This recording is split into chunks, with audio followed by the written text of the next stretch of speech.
Welcome and welcome back to my channel. And today we are definitely doing something a little bit different. For those who have been, subscribed to me for a while, know that I'm very opinionated, and when I need to speak out, I will definitely speak out.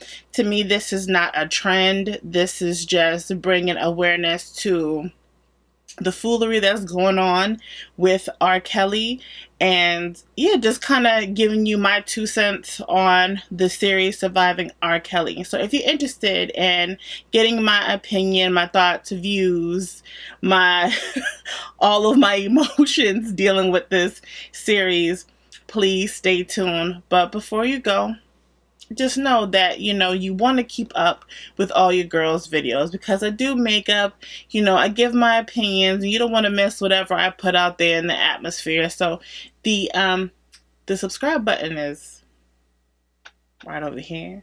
Go ahead and click the subscribe button. Also click that notification bell so you're always on. You always know, you're up to date with everything. So it's right there. How am I gonna get you from Ethiopia to America? Let me think.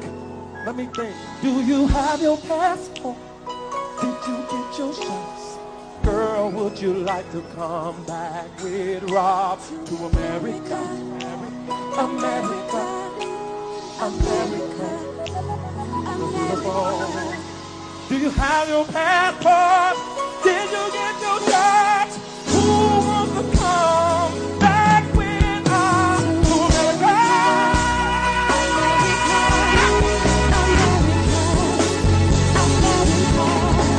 To America. One, I wasn't really interested to see the series until my sister Nicole told me to watch it. I've never been an R. Kelly fan. No one ever had to convince me that this dude was a dirtbag. Like I've never been, checking for him. I don't do raunchy. I hate it. I don't like when people talk dirty, inappropriate or whatever. I don't care if it's in the moment or whatever. Like, I don't like it. Like, how old are you? Like, so he was never my cup of tea. So I was never really interested in watching this series. And again, I've always said, and for those who are new, I do cover makeup. This is a beauty channel for the most part, but in the event that I ever feel the need to speak on anything, regardless of what it is, I am going to, because I feel like whatever platform, whether big or small, if you have an opinion and if you feel like you can be a voice, you can help others, I feel like you should, period. So there's that. So I'm going to recap it.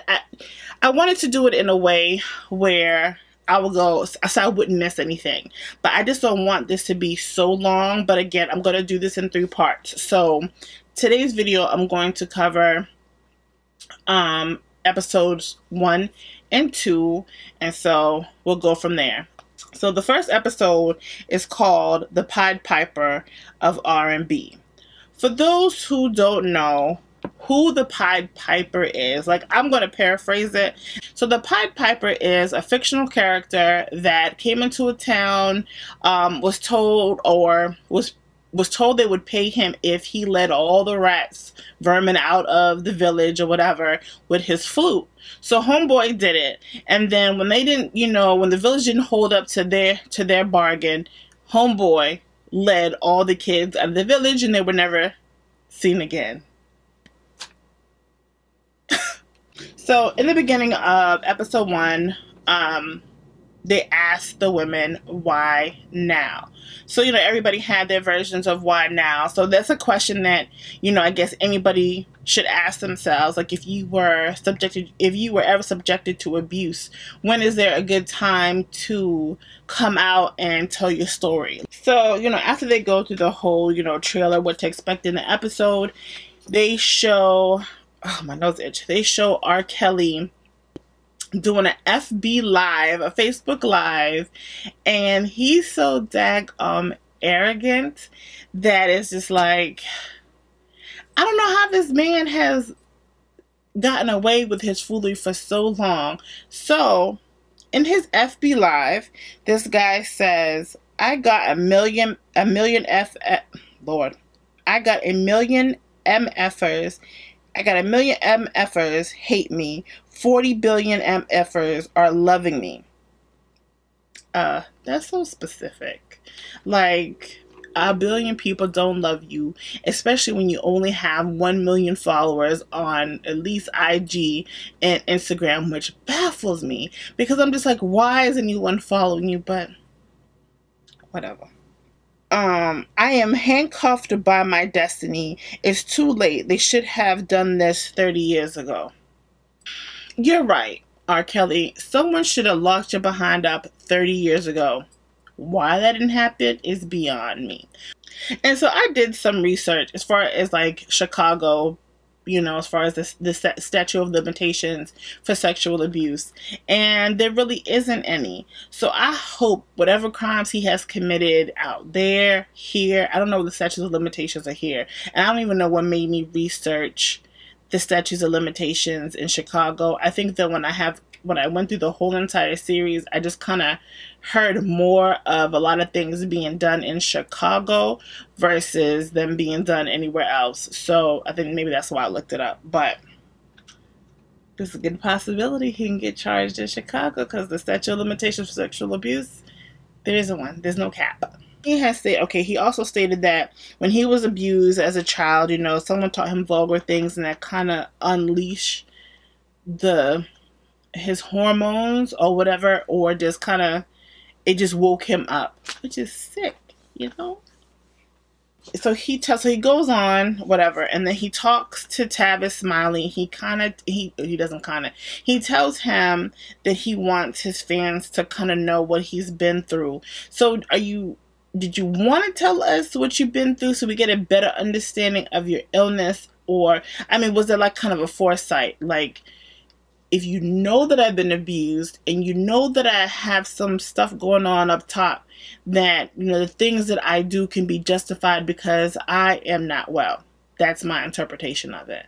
Because I feel like, what do you need your fans to understand? Like, fill in the blank. What do you need them to understand? So his music teacher pops up. She was asked if R. Kelly ever disclosed what was going on at home. She said no, as she smirked. And I understand the lady is old. I get it. But ma'am, you know what we're talking about here. Like, you know that your interview is based on his sexual deviance. He's not well.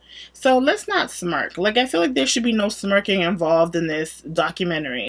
So as she smirks and said that she could tell something was going on because it would come out in his music and he was aggressive. So this is what I gather, right? And quote me, for all my social workers, all my teachers, or whatever, please comment down below if I am wrong. But this is going to be my assumption, because as a nurse, we have to identify when people are being abused. We have to pick up on the clues and signs and ask, are you safe? Are you da da da? Even if they deny it, you pull them away from everybody and you try to see what's going on for the safety of the individual. So as a teacher, if you feel like he's being aggressive, if you feel like he's being sexually inappropriate, when do you stop as a teacher to be like, hey, Robert, what's going on with you? Never? Something outlandish that you felt that was inappropriate for him to bring to school. This is where I feel like this, you know, people failed him, people failed these victims. There's everybody involved in this situation can take some guilt with you, because you could have stopped this a long time ago, starting with that teacher. You saw him. He was doing the most. You could have said something, call the guidance counselor, call his parent, say, hey, Robert's over here acting a fool. So, you know, what's going on at home? At least that's how I think it should have went in the school system. So the music producer, and please forgive me, because as I've written down my notes, or as I was writing down my notes, I didn't write everybody's names because I just wasn't interested. I wasn't interested because just the few minutes being into the episode, I'm like, yo, this is garbage. So I kind of went by people's appearances So forgive me, I was annoyed. So Slickback finds out that homeboy is hanging out at his high school way beyond his years and doesn't even approach him about it. Like, so you hear it and then you don't want to confirm it, like, yo, Robert or Rob or whoever, Kells, yo, I heard you hanging out at Kenwood, you know, and I just want to know if that's true or why. Or I play it out like, yo, why were you hanging out at Kenwood? I heard you were out there the other day. Like, what you looking for? Are you scouting for talent? What's good? But it was, oh, I just heard and kind of left it alone. Another one. Just didn't pick up on the clues. If you find it fishy or you have to squint when you're thinking about it, like something's fishy. So then the backup singer jumps into the scene. I don't even think I wrote her name down at all, but she was the one that had the red on with the ponytail. So she was a backup singer at the age of 14. Why? Why was she his backup singer at 14? I understand if it was like a Justin Bieber. Who was out? Who was young back then? I don't know. Oh, no, but they did rap like Crisscross. 14 for R. Kelly with all the maturity, you know, riff that's coming out his mouth. What mother said that it was okay?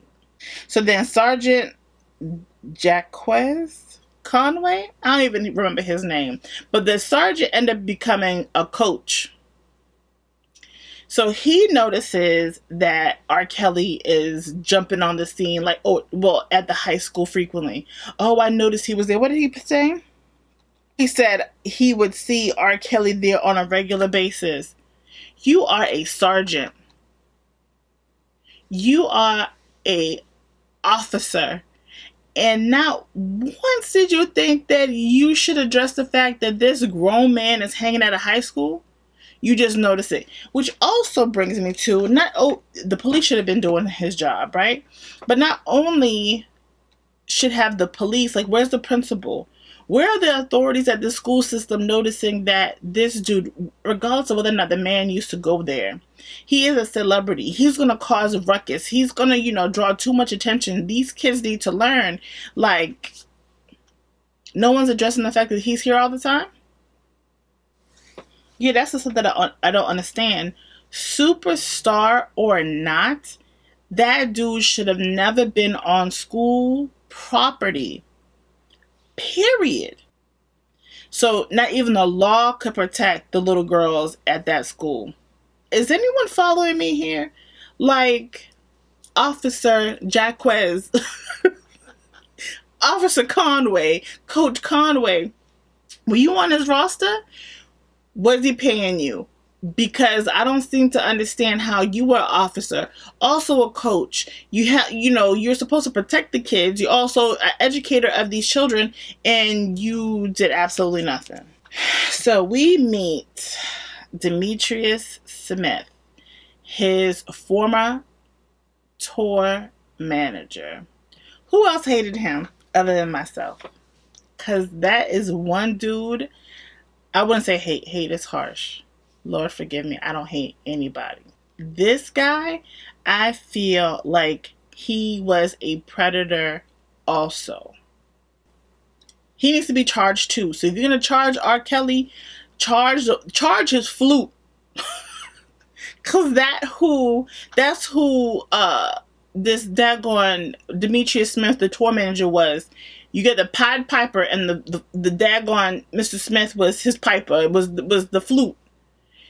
He was the one that would gather up, hey, R. Kelly's here. Yo, he wants your number. Slip the number over here. It was him. R. Kelly's what, 50, 51? So I don't know what the age difference is with even, Demetrius Smith. I don't know the age gap there. He looks like he's way older, but who knows, who cares? But the fact that I know that he was an adult managing this dude and getting these girls' numbers, like, can we address that? I hope Lifetime didn't grant no immunities or didn't have no one safe. I hope they said that if you come on Lifetime, know the risks that you could be persecuted as well. I hope. Okay, so there was a former student. She had glasses on. I think she's an activist now or something. I'm sorry. I didn't catch her name one, but she made a statement that I feel like is partially true to what's going on, and I'll go into more detail later. Okay. She said that people did notice R. Kelly, but no one did anything because they were black girls.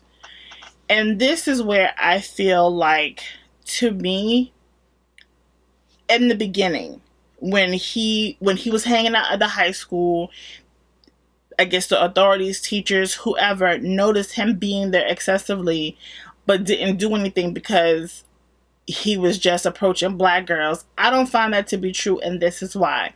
This dude had a black teacher. There was a black officer. There was a black manager who did absolutely nothing. So when black people don't try to save black people, it's not because I feel like in this situation and the comment that she made, I don't feel like that is to be true. Now, where I do feel like black women get dismissed is when you have the court system, the law that is very dismissive as far as who offends us, and in whether or not the people who offend us should get punished for offending.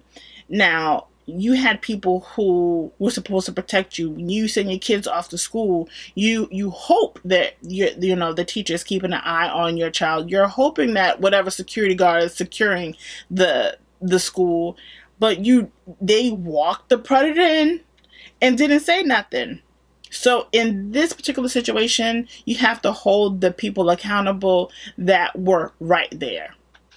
So the background singer said that what also bothered me. So she's back on the scene at this point. I'm trying to be descriptive, but really can't. So so she hops and says that this dude in plain sight in front of other people in the studio is, having sex with a minor. You, my dear, whether you were a minor at that time or not, because you kept saying that you just know that it wasn't right, but you said nothing. Not a ting. So then there's other people in the room. I want to know who those other people are, because whoever was there, and I hope there's a written statement somewhere, and I hope that they get investigated and they have to play back all types of stuff, that regardless of how old that situation was, if you know that there was a minor being sexed down in whatever studio, regardless of what she said, the adult was Mr. Kelly, and he should have been stopped, and no one stopped it and watched or whatever. I need everybody in that room. I need you too. I guess you were a minor at that time, but there should be a consequence for that. So now Aaliyah gets brought up into the scene. He meets Aaliyah when she was 12 years old. Everybody knows the story, because in that time, that was my era when Aaliyah came on the scene. And that when that rumor came about, when they were dating, they were this, they were that, age ain't nothing but a number, whatever, that it was played at school dances. Played at school dances. And it's true. People comment like, back then, or even now, I don't even know how it is right now, but girls who were in high school in their adolescent years had older dudes, blah, blah, blah, blah, blah. And that is true, at least coming up in that era. And even with Aaliyah's situation, like even now, I'm going to use my youngest as an example. Like my youngest, and I don't know if I talk about her often. I don't know if I talk about my kids often up here, but my youngest, she's destined, not because she's my child, but she's destined to do something great in this life, because her personality is so huge. But my child doesn't have a price over her head. And I feel like this is where some of the parents, and this is where they get the blame, and they have to do some self-reflection on this, because when it comes down to Aaliyah, I'll just address her situation before I get to the other parents, is that Aaliyah had talent, and I feel like, in my opinion, I don't know, again, I don't know any of these people, and all the stuff that we're talking about today is alleged, whatever, but it just came off that it was at any cost they were going to get her to where they felt like she needed to be. And now that it came out that, you know, I don't even think they were present for the whole marriage situation, but I feel like they left this guy in charge of their daughter. Oh, so so it was just too much trust in an individual at an early, like, you know, you don't know him. Like, I don't know what the relationship was like, but I feel like regardless of how cool you are with an individual, never leave your little girls with people that, you know, you don't really know, regardless of what they're trying to do to level up your child. Like, that was dumb on their part. So then stupid Demetrius, he's laughing. Like, when he was commenting on how he would see R. Kelly and Aaliyah interact with each other, was that stupid smirk. And it was like, why are you giggling? And it, in his, how it came off to me when he was talking about their relationship, it was more like they were such a beautiful couple. Like, oh, the memories. Like, sir, you're a creep. This is my opinion on homegirl crying and feeling like she protects Aaliyah, da da da da. How protective are you of an individual when you don't say anything when they're being abused? So I found it so whack when she started tearing up and, yeah, I'm protective of her. No, you're not. I feel like the people who really protected her really wasn't on the scene. They really wasn't in the special. You witnessed her being abused and said nothing. So what did you actually protect her from? Dumb Demetrius is back on the scene. So he comes back saying that R. Kelly had reached out to him to say, oh, you know, man, I really need help. Aaliyah got herself in trouble, or we got Aaliyah into trouble, yada, yada, yada. She could be pregnant. She needs to go back to Chicago, or we need to go back to Chicago. Dumb Demetrius didn't do anything. He needs to go to jail. R. Kelly needs to go to jail. So this kid is 15, 16, however, pregnant by this 27, 28-year-old guy, and the tour manager continues to not do anything. You suspected, you thought it was fishy, and everything is coming to light. You had your clue, you had your ideas, and you never said anything. Can someone please put the cuffs on? So everything is coming to light, and like, Demetrius isn't convinced that this dude is a predator. So I guess they wanted to get married. This idiot gets on camera, was like, I got it forged.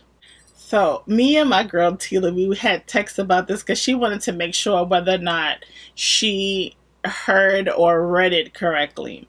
So the marriage was annulled after 2 months, and R. Kelly paid Aaliyah $100 to not say anything. This is when you know that he is a master manipulator. You give a 15-year-old, 16-year-old $100, they done made it. They are rich. That's all they need in life is $100. Like, I know it was the 90s or whatever, but my God. So the backup dancer wants to make a statement stating that, you know, we all collectively have made R. Kelly feel untouchable. Like, you know, to sum it up, that regardless of what he does, it's like he's invincible, he's untouchable. We made him into that person. Heifer, that includes you. You watch. We weren't there with the guy. Like, all this is alleged. We don't know, but according to you, it is factual. So you witnessed this dude do X, Y, and Z. You made him untouchable. You never opened your mouth. You didn't call no hotline. You didn't call the police. You didn't say, hey, come by at this time. This dude is doing X, Y, and Z. You wanted to become a singer that bad that you truly just kind of sacrificed everybody that came along. You want to baby everybody up. You want to protect them in the cave that he held them in and said nothing. You made him untouchable. His whole entire crew. People out here who liked his music, they like his music. They don't know him from Adam. So they can't pass judgment on someone's life when they don't live it with him. You actually did and did nothing. Judge yourself for being a jerk, an idiot, a complete ass, and they want to come out here and constantly just point the finger at him. Oh yes, we all agree. He has issues. There is a problem. But please, for the people who were with this guy, take accountability for what you didn't do and how he is today thanks to you. So the producer, he comes around again. He's witnessing girls here and there. I hope I could wrote that down right, because that note was so vague. So yeah, so he would notice, you know, R. Kelly having young girls around the studio, and you know, it was kind of sketchy, and you walk out, don't alert anybody. You don't want to be a part of it. That's great. You're not a pedophile, right? You don't want to deal with the little girls, but you see little girls under, I wouldn't even say under the care, under the abuse of a person that either you represent, you have worked with, or whatever. You didn't shut them down. You literally watched, turned a blind eye, and walked away. You need to go to jail. And that's the part that I don't seem to understand. I was like, oh, it was so wrong, so wrong, so wrong, but so wrong. But then it's like, so why did you remain quiet? Are we going by this snitch policy that you're just not going to tell on nobody? Oh, it's none of my business. I'm not going to speak on it. Or is it that you really needed your check, and so you just let him deal with his personal life and let it be, so then you can get your check? Like, clearly people's morals have a price, because y'all, none of you cared less about what was going on. So, and this is where I feel like the documentary was unnecessary, because at the time where it truly counted, no one did anything. But now someone's getting a check and everybody wants to out everybody. Yeah, come on, man. Like, come on. No, R. Kelly needs to go to jail. So please do not get my words misconstrued as if he doesn't deserve to be there. But I feel like, because I'm a person who, not everybody's like me, nor do I expect them to be, but I'm very vocal, and I feel like if something needs to be addressed, or if I feel like something is wrong, I'm going to say it right when I'm feeling it. I'm not going to wait. Like, it would be inappropriate for me to be like, okay, because I feel like right now, I think everybody should have a voice, and everybody should be speaking on the situation, to not wait until it fizzles. Now, granted, it should be an ongoing thing. That's how I feel about, like, you know, the Black Lives Matter, with, you know, the immigrants that being attacked for no damn it reason. Like, it should be something that we vocalize on a day-to-day basis, not just when it's a trending topic.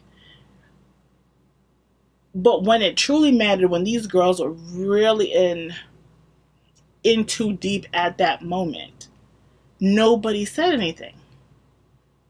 They allowed their innocence to walk out, and you're watching it. You're witnessing them lose their innocence behind some sick fetish, like his brother says, preference.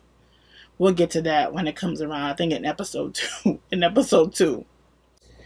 So Dum Dum Demetrius talks about how they would go to, you know, to mall, city to city, getting girls, because he was the one that was gathering up the telephone numbers or whatever, and whoever R. Kelly said to approach, he did. No moral code. He just did whatever R. Kelly told him to do. So what favors were you doing on the side that you feel, or what favors was he doing for you? Like, I need to understand the dynamic of this relationship, because I know that it was, you know, manager and client, but you really, really sacrificed your moral code, or hell, even if who knows if you even had one, that you would sit here and approach young ladies, girls, to be with him. You're a sicko. Is someone gonna take him to jail? So then you have Lizette. When she meets R. Kelly, she is 17 years old. She sees him at the mall or whatever. And this is where I start to somewhat side-eye the victims, because R. Kelly and Aaliyah were public. Everybody knew about them, and everybody kind of like side-eyed their relationship, and it was out there. And we all it was a confirmation that he was married to a 15-year-old. So now you have this 17-year-old, and I feel like a lot of these young ladies just, you know, they just didn't believe shit until it happened. You know what I mean? Like, regardless of who said what, like, they were just determined to, you know, to feel the heat. It baffles me. So Lizette was an aspiring singer. She was pushed by family members to go ahead. Oh, this is your opportunity to get to know this dude. Da da da da. She meets him, I think, at a hotel or whatever. First encounter, someone slips her a Mickey, and he's giving her the business.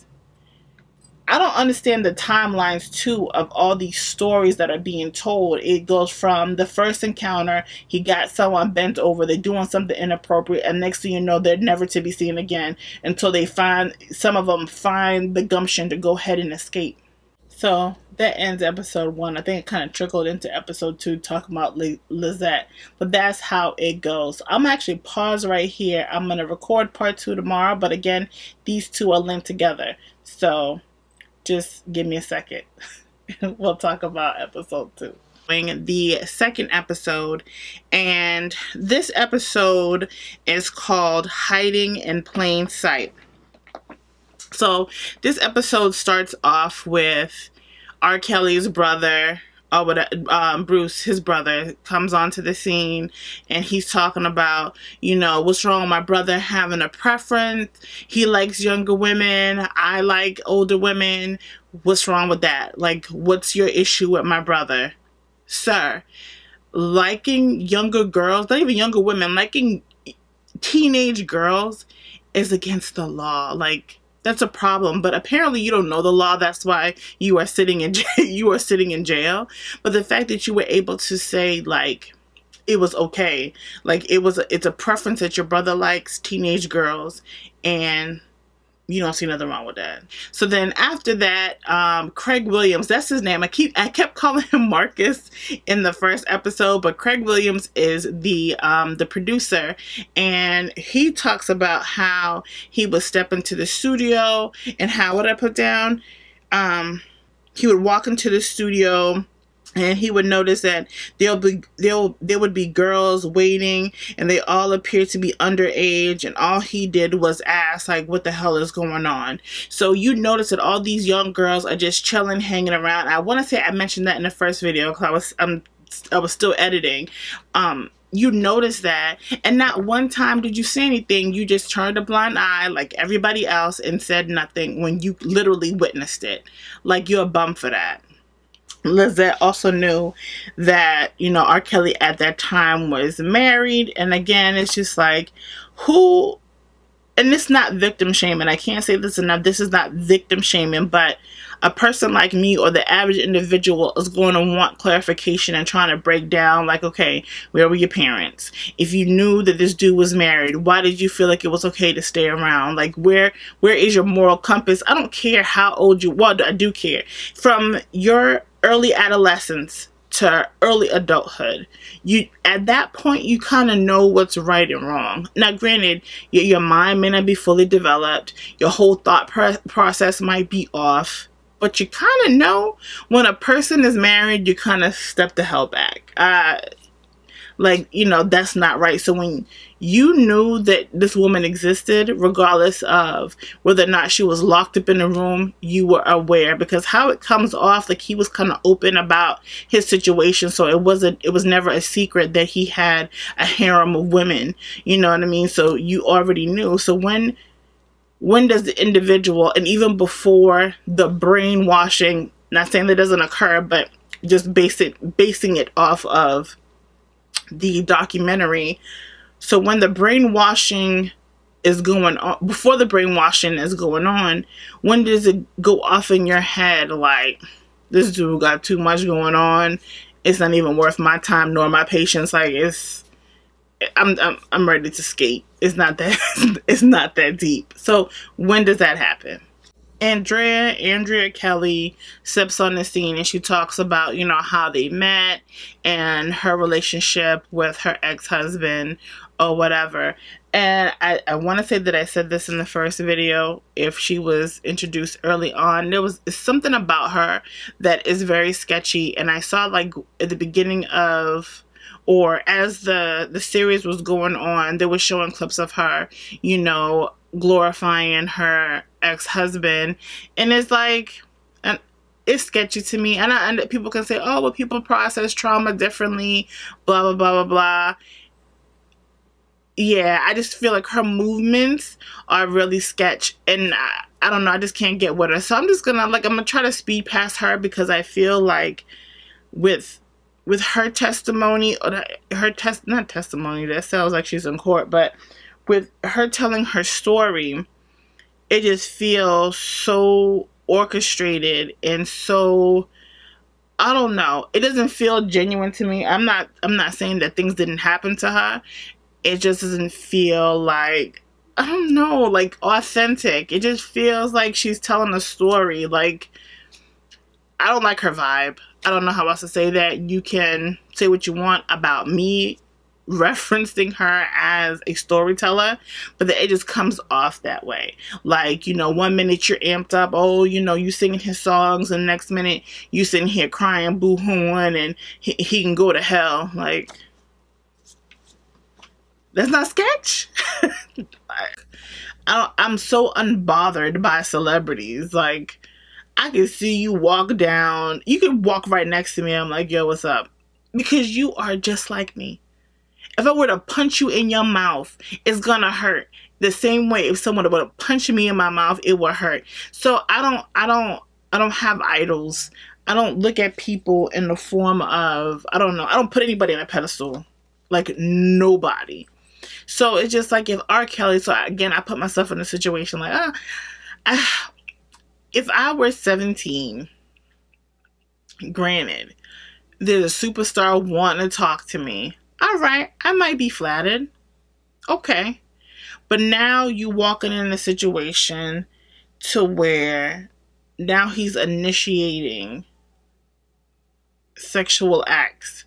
Like, yo, I just said hello to you. Like, we literally just met.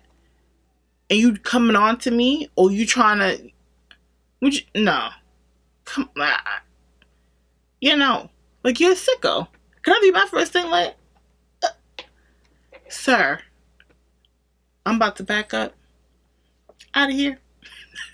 I'm about to exit this trailer. Like, is he saying... Because every girl... all the girls had somewhat of the same story. First encounter was a sexual thing. And it's like...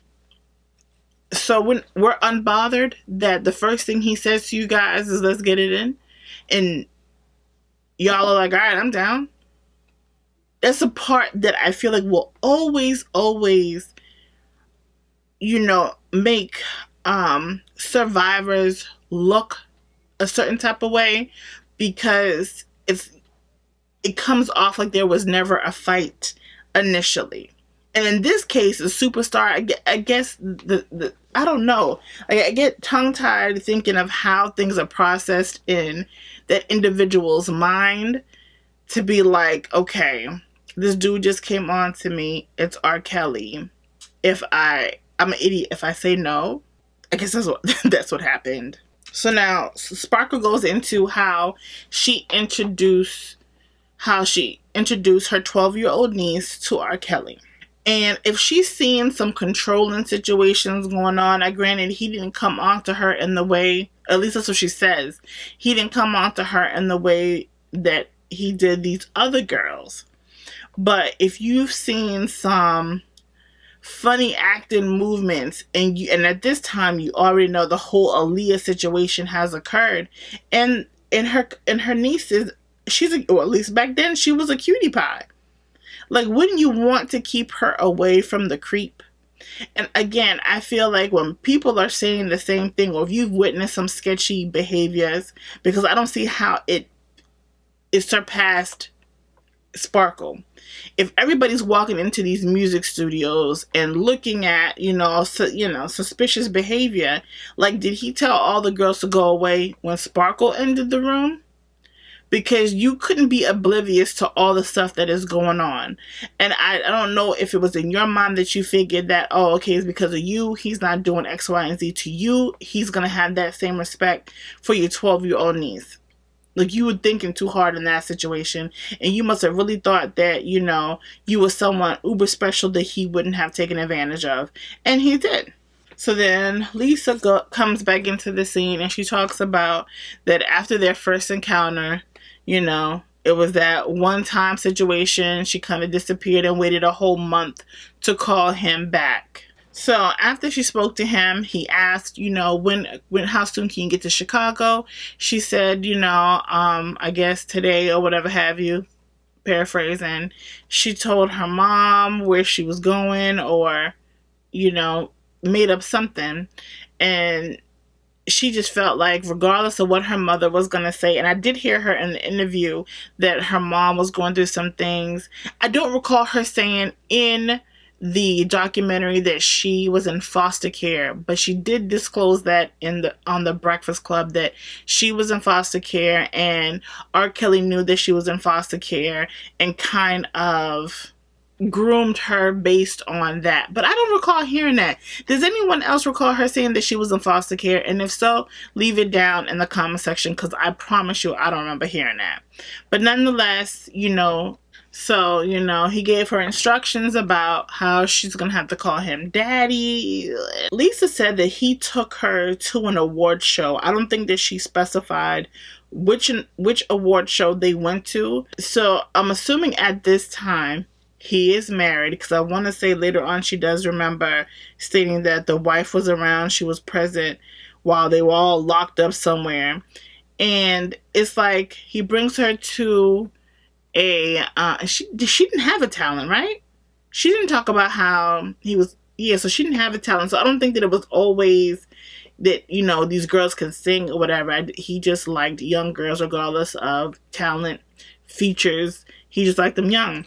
But he took her to an award show, and no one said, like, yo, where's your wife? Or who is she?